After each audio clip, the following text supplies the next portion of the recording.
just want everything to be okay. I hope he all right.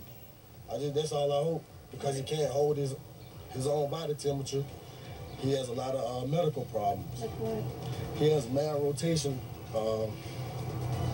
meaning he can eat, eat, but his body won't absorb the fats that it needs to. It don't have the enzymes that it needs. So, I mean, he has medical problems. I mean, if you got him, make sure you keep him warm.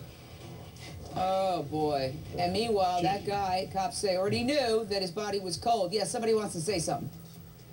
Jane, the more you hear his story, the more offensive it is.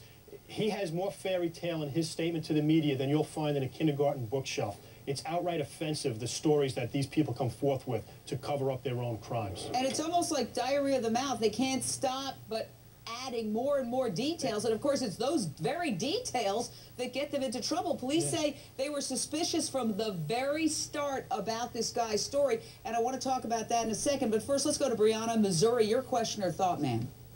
Yes, ma'am. I just wanted to know if anyone had followed up on the story where he had mentioned to media that someone had restrained his daughter. Yes, very good question, Brianna. Beth Karras, what do we know about that? You know, I am not aware of the reports on that. Well, basically, in his fabrication, he didn't only say that he was conked over the head, he also said that they tied up a 4-year-old child in the house, and then they abducted the 2-year-old. And, of course, everybody was wondering, you know, would this child confirm the story, or would she be too young?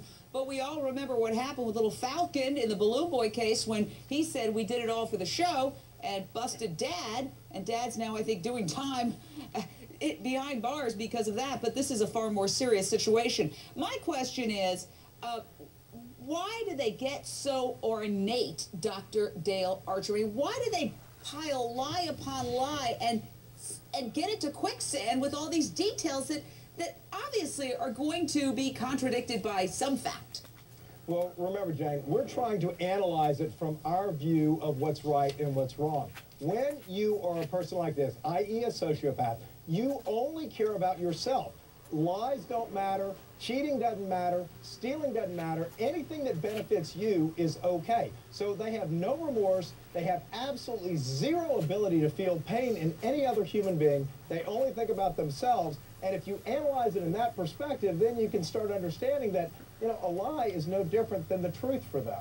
Will Avion's mom face any charges? That's another big question. Police say Morgan Lockett has not been very much help to the investigation. Her side of the family reportedly hasn't even heard from her since little Aveion disappeared last week. Morgan's brother thinks that's because she is afraid of her husband. He said, quote, "I believe my sister is scared to say something." So my question to Judge Mathis, do you think prosecutors are going to try to get Morgan to testify against her husband?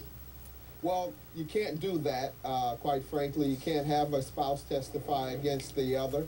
However, they can charge her with obstruction of justice or accessory after the fact. I think she knows something. She's cut herself off from her family. She should be compelled to answer some questions from the police as a person of interest. We just got some breaking news. We are getting information now that little Aveion was taken to a foster family for approximately a year in April of '09. So wait a second, April of '09, that would have to be less than a year because it's not April of '10 yet. So we're going to try to get the details on that. But essentially, Beth Karras, we see this so often. We see these troubled families, and then social services comes in, they take the child away, maybe they go to a foster family, then they end up back, and look at this. I mean, if that child was with a foster home, he could be alive right now. That's right. If it is indeed true that this child was removed from the home and was out of the home for the better part of the last year, clearly back in the home, if the statements of Lockett are accurate, that the child was dead, he was at least visiting or been returned to his parents, then it really is indeed troubling. And I'll tell you, Child Protective Services, these state organizations are often blamed for the neglect, the conduct, the crimes that happen inside the home, but ultimately it's the folks who are caring for these children who are to blame. Child services, they do what they can, but they can't monitor and be there 24/7 in everybody's homes who need them. And guess what? We're getting some more new information just in as we speak. Reports are that this child, Aveion, was 8 pounds at 15 months. Ooh. 8 pounds at 15 months. Now, I know that the stepfather said he was born premature, and that's why he needed to stay warm, but there's really something obviously seriously wrong before this child's tragic death. Keith Sullivan, what's going to happen to these other kids? There were a bunch of other kids in the home.